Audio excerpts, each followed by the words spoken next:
and welcome back to another video. Today I'm doing my 25.13 top lane tier list. So if you enjoy content, like, subscribe, and let's get into it. This was a slightly smaller patch, as Riot wanted to use point 12 as primarily the big patch for MSI, and then point 13 is like the follow-up changes, maybe something overswung, kind of like the Twisted Fate changes, or like they needed to kind of bring some other things back in a slight bit. Yorick, for example, Rise, for example, is like picks which might have been too present, or maybe not as healthy for MSI. On top of that, they did bring in some other adjustments. They buffed up Gangplank, who did get affected by the Grasp nerf. They buffed up Aurelia, and they buffed Nidalee. Not intentionally more jungle skewed buffs, but they do help top lane Nidalee if you are opting into it. Let's get into it. So the detail is going to lead off with Maokai. I actually played a game with Maokai recently, because I kind of wanted to see if there was a way of like working around some of his champions' issues, and I just don't think it is. I don't think it's fair. Like, I think this pick is just too weak in its current state for top lane. He loses too many lanes. He's incredibly reliant on points in his queue to kind of start getting to those like wave clear breakpoints. Until then, he can either just be shoved in, or doesn't have the trading power to combat against a lot of top laners. His itemization is also just not strong enough at the moment. Whereas back along, you could kind of build towards like an unending despair if you are playing into like an AD matchup where you can pick only Giants first, and it would feel really nice. It just doesn't really work like that at the moment. Like, if you're opting into Sunfire, it's fine for wave clear, like once you've kind of got the item online, but it's expensive. It doesn't really fix his issues a huge amount, and overall this pick's just not in a good spot for top lane at the moment, so I just completely recommend avoiding it. Even in the good matchups, which would be like the past ones of like the Jaces and the Jaxes, I just don't think he's even worth picking in most spots. So Maokai, just complete avoid. Don't think the champion's good enough to be playing at the moment. Udyr, I believe it was either last video or two videos before, someone was talking about like AD Udyr as having some level of like possible viability alongside AP Udyr, but overall it just doesn't look great. Like the Ravenous Hydra, I believe Trinity variations just don't perform that well. Even like even the AP builds just don't perform that well. Like your Liandry, Fimbulwinter variants just aren't that great at the moment. A lot of the items he uses have either just been outright nerfed. He got nerfed a lot back along because of his top lane strength, and then yeah, Riot Special, they nerfed all of his items. He's just not really in a good enough spot to be playing in the top lane at the moment. He needs more direct buffs, or the items just need to be stronger around him, and I don't see that happening anytime soon. So Udyr, very much a locked D tier pick at the moment. If you're one trick, there might be angles where you can play him. Like, he has some level of champion depth, which Maokai just doesn't really have. Rumble sits within the D tier. They actually, as I called him the video I made last patch, they were going to hotfix buff him. His win rate just like completely deflated, and they did hotfix buff him. They like reverted all the changes outside of like 0.6% max health damage on the Q, which is meaningful.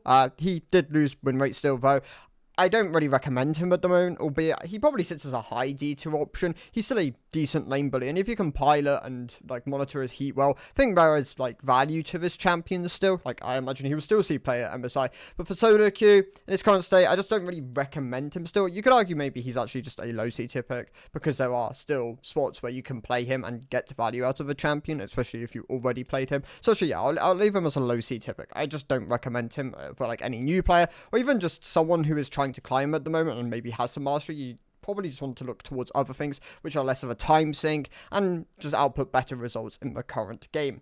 The other D tier champions are Smolder and Nidalee. In the case of Smolder, he is a I say he's a fine counter pick. There are just more things which outvalue him in those counter pick scenarios. You can play him into like blind Cassantes and blind tanks sometimes, but even then, I think there are just better options for him at the moment in the top lane. He's a resource sink, but if you're already comfortable on him, I still think he probably sits towards the higher end of the D tier. And then Nidalee. Nidalee is one of the most abusive laners in the game. She has so much harass and poke potential, and can siege quite nicely if you are opting into the likes of Demolish, for example, with like the Trinity variation. That being said, though, she got affected by the Grasp nerfs, and this should, to an extent, alleviate some of those nerfs, because they are meaningful. Like, Nidalee in range form is going to be hit, unless you are doing like the ranged into melee rotation, where you are getting like full melee value out of Grasp. There is still like room to do that in some aspects. Overall though, she's an incredibly hard pick to pilot. She's a 4-way flex pick. I made a video about that. But yeah, I don't really recommend the champion for like almost anyone in solo queue, especially within like the Elo bracket, which I kind of target this towards. If you are like the top of challenger, I think this champion can be really, really good in the right spots, but you have to put so much time into it and you have to play it borderline perfect to get value out of the champion. Moving on to the C tier, then we lead off with Varus, who got the 3 armor nerf in the previous patch because of his ADC popularity and presence. He's fine within the top lane. The AP builds don't really exist in the same functionality as they did in the past. Like, he's had AP ratios either be shifted around within his kit or just outright nerfed, and the itemization doesn't quite there for him at the moment, so he does sit within the C tier at the moment. Albeit, I think in the right spots, in the right counterpick scenarios where you know you're going to get the resources, there can be value in this champion. Cassante sits within the C tier. He's an elite skewed, not that performant tank at the moment. I think he might see a pick at MSI as like a late, like a deep prio tank option where you can play him on weak side, but there are other things which I just recommend over him at the moment, like your Ornns and your Scions are perfectly good, your Cho'Gaths for example. I just think there are so many different tanks which I recommend over him, which don't have the same difficulty curve as Cassante. Like, Cassante is one of the hardest tanks in the game, and there are just other more approachable tanks to play in the current state of the game. Jace sits within the C tier. He can be incredibly powerful if you pilot him really well. Jace is one of those champions which just scales enormously with the amount of time and like your skill of the champion. If you're not very good at playing a champion, or just even mediocre at the champion, he will just get outvalued by other options. It's why I don't really recommend him as a pick. But if you are Master Plus, you pilot the pick really well, he can be one of the best champions within the game. So Jace, not quite as egregious as Nidalee, but still kind of on the same path in terms of like how you want to utilize the champion. Gangplank actually is going to move up, so I'll talk about him in a second. Tahm Kench has suffered too much from his nerfs. He sits in the C tier at the moment. He's just a pick I wouldn't really recommend, albeit he is better in this Elo bracket. This is going to be where he excels the most as a champion. He only really sits as a high C tier option. Like, you need a lot of gold. Like, he's a gold sink and just not enough of like a carry to kind of warrant how much of a gold sink he is, unless you output like huge amounts of damage on this champion. Compositionally dependent, can get more value out of the pick. Swain sits within the C tier. I think he's a fine counterpick option. He's not that great in the top lane. The longer lane is punishing for him. He doesn't have the same level of mobility tools, albeit into those tanks which just can't really punish you that well, and into like shorter range compositions. I think there is room to play this champion. He sits as a mid to low C tier option. I don't really recommend him as a pick. I think even in the right spots he's not amazing, and like grass being nerfed does hurt if you are opting into grass, but like you've got like your Ares, your Conquerors, your phase rushes which you can opt into in like certain spots. Alawi sits within the C tier. Even in lower elo brackets at the moment, this champion just doesn't perform that well. She, I believe, should be on scope for like a mini rework. This pick just, they can't buff it. She'll become too, I mean, she'll go back to being too oppressive in that elo bracket, and she just isn't very fun for most people to play against. Like, people don't enjoy playing against Alawi. Her ban rate traditionally supports that. I think she just needs a decent chunk of changes to her. Her current kit is just not, it's not healthy for the game. Kind of mirrors a lot of the issues that Tryndamere has actually as a champion. Gnar sits within the C tier at the moment. The nerf towards Grasp did affect him. There's been a lot of people like shift back over to Fleet, and Fleet is fine on Gnar. Obviously, he suffered from Fleet being nerfed back along for ranged champions. That was one of the main reasons we saw the move over to Grasp. Along with that, I believe Grasp getting slightly buffed back along. Yeah, now what Grasp has been enough for range and Riot are really on the the side of, we just don't really want to support for Grasp for range champions. I think you should probably look to move back towards Fleet, but he's definitely suffered from it as a champion. He's not that performant in solo queue at the moment. Even as a counter pick, I just think he's fine. I think you can find the right spots to play him. I think he's fine for competitive though. I think Gnar in competitive is still a solid champion, but for solo queue he's just not really there at the moment. Gwen suffered from Gwen's really found a bad spot in the game now. Like, Gwen has definitely become elite, well, not even elite, just, to an extent elite, but like competitively skewed as a champion. I think she'll still see competitive play, primarily as a counterpick to like your blind Scions. If she is left open, traditionally you see Gwen banned when that happens, but this champion, is going to suffer nerf after nerf until she is not that omnipresent in competitive.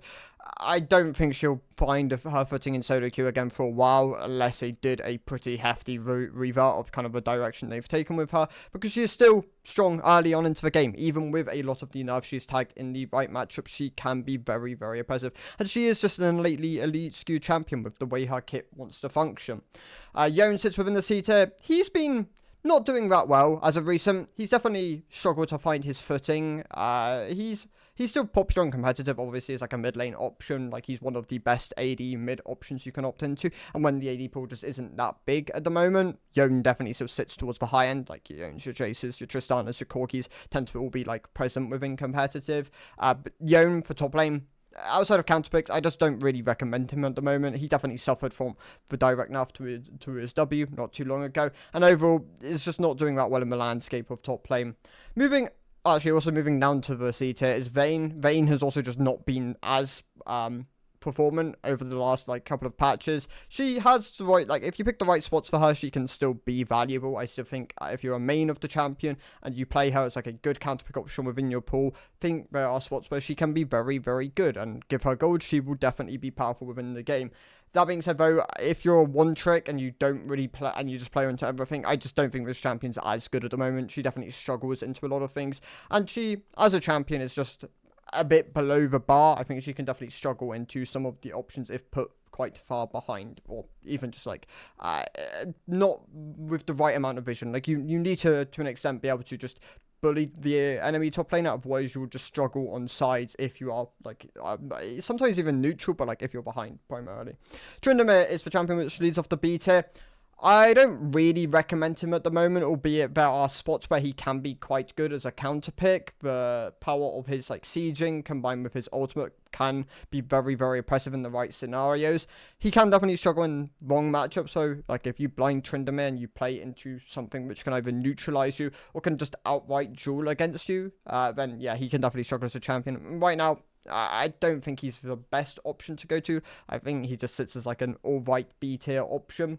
Gangplank, I've moved up to the B tier. I think Gangplank does benefit from his buffs this patch. 10 seconds off the ulti at all ranks, combined with 5 mana cost off the Q, does enable him to an extent, trade a bit better in laning phase and just have more global pressure. It's nice for Gangplank, but is, I mean, 2 of the things he does want as a champion. Not enough to really push him into the meta. I don't think we'll see him at MSI unless there are, like, maybe not one tricks, but people with a lot of mastery of the champion. Maybe Keen, for example, plays Gangplank with buffs like this. There is an argument with like the keystones, what you should run at the moment. Obviously, Grasp got nerfed for ranged champions, and his Q has a range modifier on it. Arcane Comet just doesn't look that performant on Gangplank, albeit I've definitely seen Solar Backer opt into it a couple of times and have, well, I mean, Solar Backer just has success generalistically on Gangplank, but yeah, the Fleet looks to be his best performant keystone, so I recommend just trying around, seeing what you enjoy, seeing what works for you, but the pick definitely did benefit from his buffs this patch, and I'm going to move him to the lower end of the beta. He's probably fine champion to start learning now, but maybe not quite good enough to, like, want to just have him within your pool. So yeah, Gangplank, I'm going to leave him in the beta at the moment. And Bessa sits within the beta, just an elite skewed AD skirmisher. I think she's really good against like a mobile marksman. That's traditionally the spots where I've kind of like opted into playing her. Pick her in a good lane matchup, and yeah, she should be a pretty solid champion. She's hard to lock down. She is relatively decent scaling. Her combos are, if you execute them correctly, very, very powerful. And I think there is definitely spots where Bessa is still a very good champion, and she'll still be one of the more present champions at MSI, I believe. Volibear, I think as a counter pick, he can be really good. There are some matchups which really struggle against his kind of either his push or his just what's the word I'm looking for here? Like Warwick, for example, where once he gets onto them, they just can't deal with his like really stat sticky nature. The champion can be really impressive in those spots. Utilize him as a counter pick. I believe he can be really good. If you blind him a lot, you'll just run into like Jax is a decent amount. He can really struggle in those matchups. So yeah, use him as a counter pick. I think he'd be really good. Other than that, he's just fine at the moment. I just don't think he quite has the same level of build flexibility that he's had in the past, either through nerfs or just like nerfs towards itemization, like Roa being nerfed, for example, did affect him decently. Gyros is within the B tier at the moment. He's a fine champion if you use him as a counter pick. That's just a lot of the B tier though. Malphite, for example, I think if you use him as a counter pick, he's just very easy to play. pick him against AD matchups, and you'll usually be able to get some level of value out of him. There's also some level of flexibility through like his AP build variations as well, where you can opt into Malignance in certain spots where maybe you're just not going to get as much value out of like a Sunfire, or you've been like lane swapped on where maybe you're playing into an AP champion now and you can just go Malignance into them. I think there are spots where he can genuinely do that and get good amounts of value. Nasus is maybe a bit weak for his elo bracket. Like, this is probably where Nasus should thrive as a champion the most at the moment, but he's just a bit under the bar in my opinion. I still think he's fine here though. Like, if you want to play Nasus and you're comfortable taking over games and you understand like the limitations or the kind of where you can really push as a champion, then yeah, he can be a fine option at the moment. I just don't really recommend him in his current state. Ornn, Sion, solid tank options for solo queue. They're good for what they want to provide. I don't think they're above the bar. Like, I think Sion traditionally doesn't usually have the same level of agency as a lot of the other top players within the game, albeit he's like 1-2 items, very, very powerful. I think Sion's identity over time has really been lost. Like, I think Sion currently is like a good tank lane bully, whereas like the fantasy of the champion is like he's a health stacking scaling pick, which just isn't really kind of what you want to be playing around. So I think people play Sion in terms of what they want to get out of the champion. That being said though, I think there is spots, and just a lot of spots where this pick can be valuable. You just want to use him as a blind option primarily. If you use him as a counter pick, well, I mean, you can use him as a counter pick, but if you use him like if you pick him in spots where you're just not that comfortable with it, like playing him, then I think he can definitely struggle compared to some of the other options which you can push for more out of. So yeah, that's kind of like the spots where I would recommend Sion.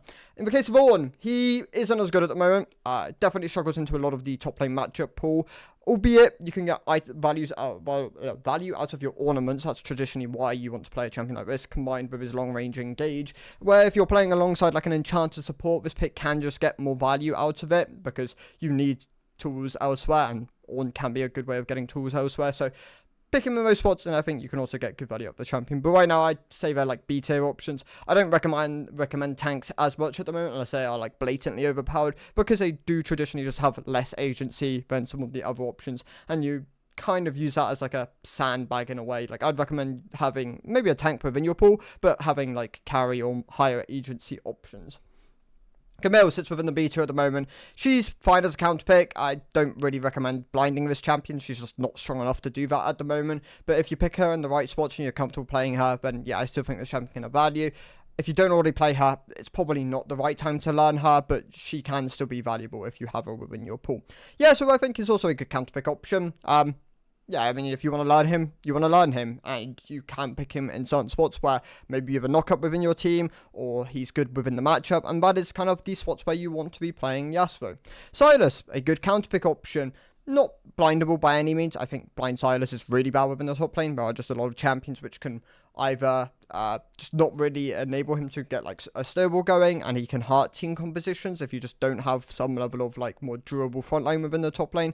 And you do also want to be in a spot where you can kind of side lane against certain champions, because if you're forced to group mid and you can't really match on side, then that can definitely also be a big issue of the champion. Aurora sits within the B tier. She's lost most of her popularity within the top lane at this point. Even with the buff, she just didn't really claw back enough. I think this pick is probably in a bad spot for maybe her audience as well, where she is just a bit too elite skewed at the moment. Like, this champion doesn't perform that well for average elo bracket. She is obviously a lane bully for the most part, being reliant on like consistently rotating combos and then kind of forging advantages through that. I mean, that is just the play pattern of the champion, but yeah, it's not that great for average elo brackets at the moment, and also just really not very popular. Garen sits within the B tier. The itemization changes were marginally successful on him. I still think he's slightly on the weaker side compared to where he has been in the past. Like, I'd say he sits as more like a mid to high B2 option. There are like Shojins you can opt into, Cleavers you can opt into. I'll still keep going on about Youmuu's as being a solid second option. I like the Stridebroken to Youmuu's pairing, just giving him a lot of chase down potential, and like having better AD ratios is nice for something like a Youmuu's. Yeah, but that being said, he doesn't have amazing itemization flexibility, and I think that is also still going to be some level of limitation with the champion. So he sits in the B2 at the moment. I think his numbers are just slightly too low at the moment. Darius sits within the B tier. also probably towards the lower end of the B tier. Darius, for almost as long as I've played the game, has been an elite skewed champion. Obviously, he's frustrating in low elo because he's very stat checky by nature, and if you kind of just let him auto you and just run you down, then he can snowball, and it can feel very hard to play against. But the game length, like the longer games combined with just some of the nerfs he's received and the overall state of his itemization just doesn't really support him as well in mid to low elo brackets at the moment. So I don't recommend him in his current state. I think when his numbers are high, which they traditionally are, this is actually one of the weaker spots I've seen Darius in for a while, then yeah, he will be higher up. But for the moment, I think he belongs in the B tier. If you're already comfortable playing him, you can still snowball advantages, you can still take over, and I still think he can be a good option. I just don't think his numbers are as high maybe to warrant learning him at the moment, but you can play him as a good counter pick option. Kled sits within the B tier. He's receiving a full kit reshape, so I recommend just avoiding Kled for the rest of this patch unless you already play him, in which case then, I'll be interested to see what people's opinions are of the changes going into 25.14, because they are trying to push him away from lethality builds, more towards Bruiser-esque style builds. Wukong sits within the B tier. He's another relatively niche champion. I think if you use him as a counter pick, he can be really good. If you're one trick, then yeah, his unpopularity is to your strength. That is just a lot of these more niche options, like your Zax, for example, your high mitters, where people just don't play against them enough to really understand your lethal thresholds, and that is your edge over them. If you don't play to that advantage, then you tend to just not be as strong as some of the more consistently played top lane options. Trundle sits within the B tier. I played against Kaguru recently, which was quite fun because he's obviously perceived to be the best Trundle in EU West. Yeah, this champion can be really, really obnoxious and stat checky in the right matchups. I think it's about playing him in the right matchups. He's also relatively easy to play, so he's quite accessible within that manner. I'd recommend watching Kaguru. I think that is probably a good place to start with just any champion, just watching someone who mains to pick and just understanding how they play it, and then kind of either attribute your own playstyle to it or kind of just build off theirs. There can be different ways about going with these things. I think he's a fine champion to learn at the moment. I don't think he breaks any bars, but yeah, pick him in the right spots. He can be very oppressive into champions which just don't have the tools to deny his siege or deny his sustain through just soaking up minion waves with Ravenous Hydra, for example. Dropping down from the A tier to the B tier is Rise. The nerfs this patch were meaningful. He did lose some genuine power there, so yeah, W early on into the game, and all the way up until level level 13, where you start putting points back into it, is just going to be a considerably weak spot. It's weaker for the rest of the game. It's weaker all the way to 18, except when you are going to get some mana costs. Anyway, I digress. Yeah, Rise is slightly weaker early on into the game, which is meaningful because he does want to be able to just trade into you and then kind of use that to get an advantage into his mid game, and yeah, he's lost some power in that, so he does drop towards the high end of the B tier still. These are good AP options still if you want to play him. Mundo.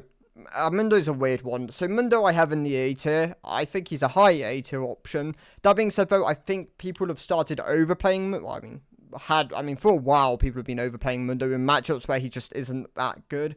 Mundo does need good matchups and good compositions to play into. If you're playing into a lot of magic, or if you're playing into a lot of max health % damage, or you're playing into matchups which can really punish you early on the game, he can really struggle. He just doesn't have great tools to kind of deal with that stuff. He can also be ignored if you build him as a tank. That is one of the other issues with Mundo, and for as long as Mundo's kind of existed, is if he doesn't do enough damage, then you just ignore the Mundo, walk past him, kill the front line, and kill him.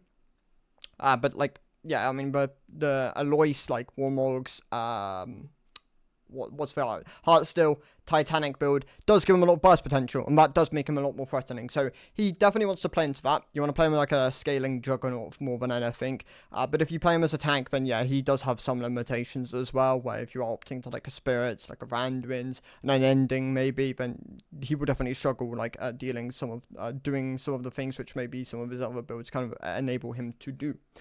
Heimerdinger, Singed, Cassiopeia, just some of your more niche options. I think these champions are all good if you're a one trick. If you're not a one trick, I think these champions definitely do struggle because they do just require a lot of time sink into them. If you don't understand how to wave manage on Heimerdinger and Singed, then I think these champions lose a lot of the priority value on them.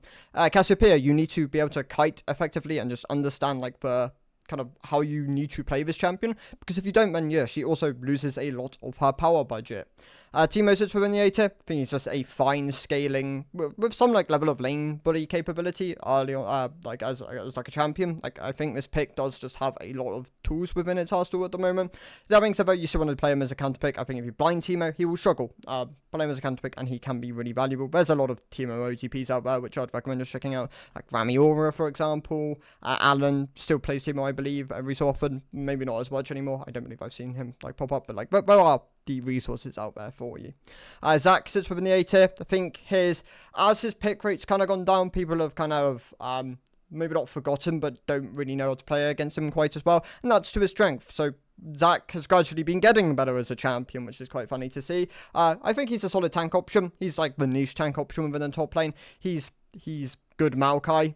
I mean, well, they're like nothing like each other. Like Zach has good damage within his kit, so, but I mean, yeah, he's a niche tank. Like play him in the spots where you want to play him, and you should be able to get good value out of the pick.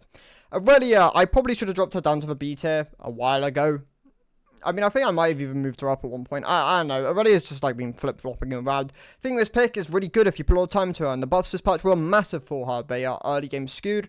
You can now really, I mean, you can continue to snowball early game advantages. I mean, Aurelia has just had a lot of power shifted into her early game. I think one of the big complaints about Aurelia I see at the moment is just how weak her late game is. Her itemization feels kind of awkward. Wit's End, I think, would have just been a better item to buff if you want to indirectly buff Aurelia, because Wit's End just doesn't feel that great as an option at the moment. Anyway, I mean, Aurelia, yeah, is better as a champion, sits within the A tier at the moment. I think in the right spots, she can be really good. You do need to put time into her, though. It's one of the same issues like your Rivens and your Fioras have, where you need to have time on these champions. If you haven't played them a lot, they will just be weaker than some of the easier options to play within the same respective tier. Jax, I think he's a great champion to learn at the moment. I think if you play him as a counter pick, he can be really valuable in the right spots.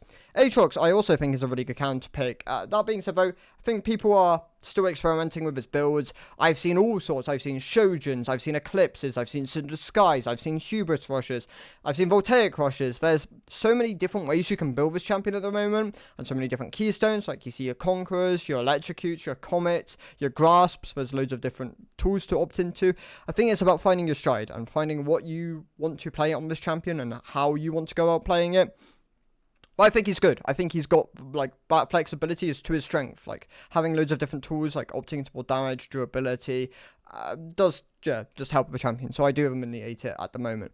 Carly, I think, is a great counter pick option. She does really well into a lot of the, like your Gwens, your Olafs, like champions which just want to run at you, and you can effectively use Shroud to kind of play around it, and then just, like, DPS, well, not DPS, but like do a lot of damage and then like assassinate them. And I think having an AP assassin like Akali as like an option within the top lane can be a really powerful pick. So I do actually recommend learning Akali. If not, like your Vladimir's and cannons are kind of around. And these are the other two magic options which I kind of recommend if you're looking for something a bit more skill expressive with some of the counterplay to, yeah, play these champions. I think they can be quite good.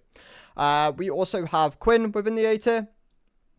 I think Quinn sits as like a mid-pack A-tier option. I think she's very, very strong if you play a lot of her. I think if you don't play a lot of her, you probably will never play her. Like, she's for a niche audience, and yeah, that's to her strengths at the moment. Like, people don't understand her lethal thresholds, don't understand how to, like, functionally play around this champion, her roam potential, and I think that does really, really help the champion in her current state. Pantheon sits within the A-tier at the moment. The pick is definitely... I mean, he's also kind of, I mean, he's like the easier, I'm not even going to bother going down one analogy. Pantheon is a 4-way flex pick at the moment. You can play him jungle, mid, support, and top. I think top is a fine role to play him. I don't think he's one of the strongest top laners, but he can be really oppressive in the right spots, and that oppressiveness, like early onto the game, can be a good way to consistently win. Like if you're opting into PTA in the right matchups, like maybe you're a bit more squishy, or you're playing Electrocute, you're playing Conqueror. I mean, you can play like different build variations on him. Like you can just opt in some bruiser variations, or just play like an Eclipse or like a more lethality centric route. I think there are tools which Pantheon can opt into at the moment, and I think he is a pretty skill expressive like early game too. Even like some people do play him more like a mid and even late game champion, where like you play him on sides, you play him as like this this just pick potential champion. I think there's just a lot of flexibility with Pantheon at the moment, and I do warrant him as like a good A tier option in his current state. What else we got? So two of the tanks I have here are Cho'Gath and Shen. in the case of Shen, I still think he's fine, even with the nerfs to his E, which was relatively sizable. I think he's still a good counter pick option. I think even before that, he was primarily a good counter, like, he was a OP counter pick option, and I still think he's borderline OP counter pick. You just can't blame the champion as much anymore. Like, that has always been one of the biggest restraints of Shen, is that he's just not that good of a counter pick, unless, not that good of a blind champion, unless he's just like blatantly overpowered in like both aspects. And to an extent, he was getting close to that, but now, yeah, with the nerfs, I think he's just in a more healthy spot, so I do have him within the A tier now. For your Cho'Gath, for example, I think he's a great counter pick at the moment. He is an incredibly good scaling tank. If you like scaling tanks, then I think both Cho'Gath and Mundo are great options to opt into at the moment. The tools the champion can provide can also be really valuable. A nice silence on his W, a very powerful knock-up on his Q. If you can find compositions which you can blame into and like you can consistently land it, then it can be really nice. There are like the couple of different keystone trees you can run into. You can run the Arcane Comet, you can run the Spellbook, you can run the Halo Blades, you can run Grasp. I think there are loads of tools which you can also opt into on Cho'Gath at the moment, and I would warrant him as a good A tier option. Some of your more skill expressive A tier options are like your Rivens and your Furas. Like, I already covered them briefly, but you need to put a lot of time into these champions. If you don't already have a lot of time into them, I don't recommend them. Like, you need to understand your limits on these picks. Otherwise, they just fall short compared to some of the other options within the A tier at the moment. Dropping down from the S tier to the A tier is Yorick. Yorick did get nerfed this patch. Free armor is meaningful in a champion which needs to get early game advantages. If you fall behind on Yorick, this champion really struggles into a lot of the top lane pool. Aurelia also being buffed this patch really hurts his champion. Like, more Aurelia players, more like Aurelia just being stronger, naturally just eats off Yorick, which is one of his worst matchups in the game. So something to be aware of. I think Yorick definitely now drops more like a mid or like high to mid A tier option in his current state. Moving on to the S tier, actually I've missed one champion. Poppy sits within the A tier. I think she's an incredible counter pick. She's just had her kit kind of shifted away from being as oppressive early to like more to her mid to late game strengths, and also can opt into like some more AD centric itemization. That being said though, I think in the right matchup she can still be oppressive early on to the game. So I think this pick is in a great spot in the A tier at the moment. It's also a good flex option. Let's rattle off the S tier then. So we lead off with Olaf, who I really like as an option at the moment. His ability to be I mean, he's one of the most oppressive counter picks within the game. You do need to have some time on him. I don't think you could just first time as a champion and expect to win. You need to like understand like how to functionally play out his early, because if you snowball it early, he can be incredibly oppressive for like the entire game.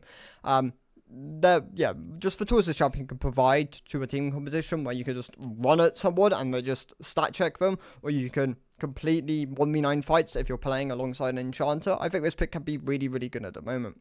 Warwick, I think, is a bit more. I mean, you need to know the limits on Warwick more than any other champion within the S tier at the moment. But if you understand his limits, I think he is an incredibly oppressive early game champion to play against. He's one of the most oppressive early game champions to play against. Very good in his current spot. Renekton, I'm going to promote him up to the S tier. I think Renekton should be your jack of all trades top laner at the moment. I think if you want a default on top laner, I think you should just learn Renekton in his current state. He is pretty good across the board now. Like, he even scales in his current state. If you just give him like good itemization, you can also opt into like haste orientated builds, more burst orientated builds. You can do different skill max orders. I think he just has really nice flexibility as well. And yeah, great promotable champion in his current state. Definitely, I would say towards the low end of the S tier. I think he's also quite skill expressive and to an extent a bit more elite skewed, but should probably sit here as an option. And then the other S tier options. So Mordecai is your AP Juggernaut stat stick, sets your AD Juggernaut stat stick, where these I say stat stick, where the champions which could just beat down on certain picks which just don't have the tools to combat their effective close rangeness. I'm losing my voice. But yeah, these picks can be really effective if you pick them in the right spot. I think Mordekaiser should be one of your default AP options in mid elo, and I think Set should be one of your default options within AD. One of your default AD options within mid elo. Kale is a great scaling option, one of the best scaling options. I think she wraps up quite nicely some of the SO picks, and then you Argot. Like I obviously primarily main Argot. Like Argot is my favorite champion at the moment. I think he's been good for a long time now, like for most of this split / season. This pick has really been able to just dominate with like the certain item spikes he has access to, his level spikes, Obviously, some things becoming more popular and Swifties being nerfed did affect him, but he still stands strong as like a really, really good mid elo champion. So I still definitely do recommend him as one of the premier picks within the S tier. Those are my thoughts for the patch. So I really do just flat out recommend like building a pool around the S tier. But if you are a one trick and you play a lot of the A tier and even B tier options, I think you could be really successful at the moment. Those are my thoughts. Thank you guys for watching. See you in the next one. Bye.